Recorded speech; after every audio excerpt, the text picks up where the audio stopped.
Assalamualaikum warahmatullahi wabarakatuh. Alhamdulillahirabbil alamin. Walladzi arsala rasulahu bil huda wa dinil haqq liyudhhirahu 'ala dini kulli. Wa kafa billahi syahida wa asyhadu an la ilaha illallah wahdahu la syarikalah. Wa asyhadu anna Muhammadan abduhu wa rasuluh. Allahumma shalli ala Muhammad wa ala alihi wa ashabihi wa man tabi'ahum bi ihsanin ila yaumiddin wa ba'd.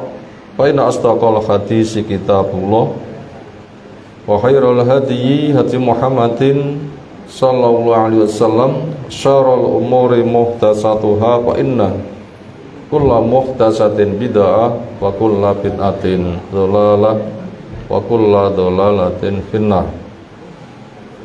Ayol ikhwah, azza subhanahu wa ta'ala, alhamdulillah syukur kita haturkan kepadanya sampai kesempatan kali ini keislaman kita masih terjaga.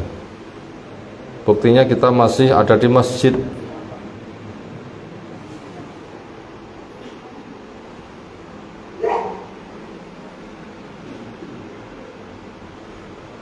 Untuk melaksanakan sholat isya berjamaah. Kita lanjutkan dengan taklim kita sebelum kita taraweh, untuk menambahi pengetahuan, untuk menambahi pengenalan kepada syariat Islam, untuk menambahi keimanan, karena iman bisa bertambah dengan ilmu. Termasuk kita masih bertahan dengan sholat, bukan sebatas wajib, tapi juga sunnah, tapi juga tarawehnya. Yang fungsi sholat itu akan menjadi kunci hisab. Sholatnya baik, baik semuanya. Sholatnya jelek, ini yang beresiko. Makanya supaya kita membenahi sholat kita semuanya. Rahasia kebaikan yang ada di dalam sholat diantaranya adalah salah satu rukunnya membaca surah Al-Fatihah. Kenapa? Hukum membaca Al-Fatihah bukan sebatas wajib, tetapi rukun. Kalau wajib ditinggalkan nanti bisa diganti dengan sujud sahwi misal, atau dosa. Tapi kalau rukun ditinggalkan, batal, nggak sah, tidak diterima.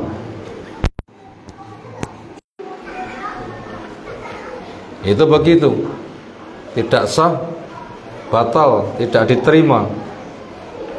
Itu apabila rukunnya tidak ada. Makanya Al-Fatihah wajib dibaca. Ketika imam membaca, wajib didengar.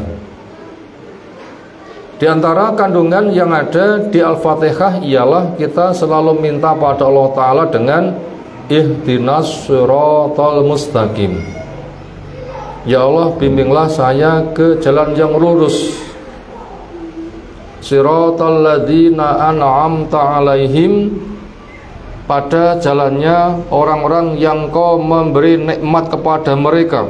Berarti ada generasi kita tempo dulu yang dijamin diberi nikmat oleh Allah. Kita minta kepada Allah supaya diberi semisal mereka. Siapa orang yang dijamin diberi nikmat? Wa may yuti'illaha wa rasulahu fa ulaika ma'al ladzina an'ama Allahu 'alaihim minan nabiyyin wasiddiqin wasyuhada wassolihin wa hasuna ulaika rafiqa.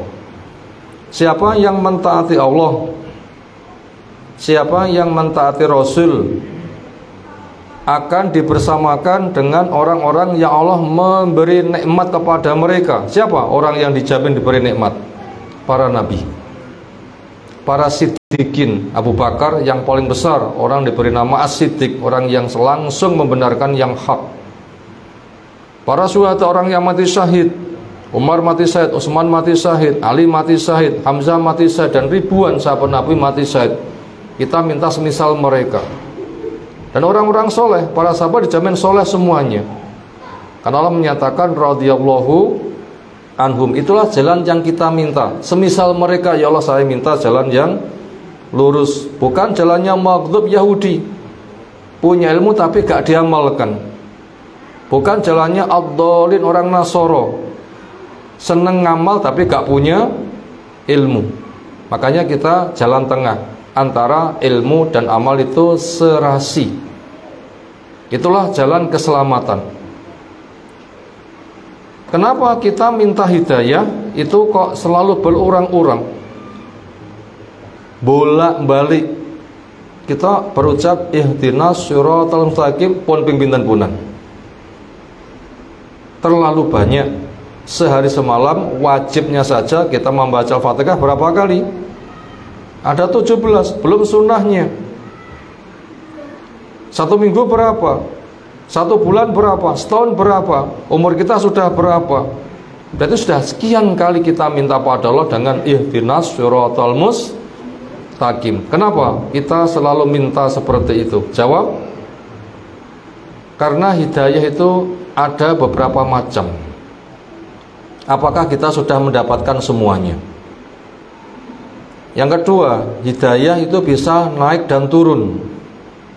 Apakah kita sudah terjaga naik atau malah anjlok dan hilang? Yang ketiga, hidayah itu wajib dijaga. Karena keselamatan itu buat orang yang hidayahnya terjaga. Itu diantara alasan kenapa kita minta hidayah itu berulang-ulang. Sekarang kita perinci. Hidayah itu setidaknya ada 2 macam. Napa kalih niku? Hidayah ilmu dan hidayah taufik. Hidayah ilmu niku napa? Kita membaca, kita paham. Ini jalan surga, ini jalan neraka. Itu namanya hidayah ilmu. Yang kedua, hidayah taufik. Hidayah taufik niku napa? Ketika tahu dia bisa melaksanakan, tahu jalan surga, dia bisa mengerjakan dengan penuh harap, dari dosa dia waspada, ketika menghamba penuh cinta pada Allah Ta'ala. Ketika tahu jalan neraka, dosa, kesesatan, dia mandek, penuh waspada. Ketika dosa, dia segera berhenti dan tobat. Nah, siapa yang bisa melaksanakan itu, ngerti dan tandang, ini namanya hidayah taufik. Kinten-kinten sedaya tiyang pun angsal hidayah taufik napa dereng? Enggak semuanya mendapatkan. Berapa banyak orang tahu tapi tidak beramal. Berapa banyak orang tahu jalan surga tapi enggak ditempuh.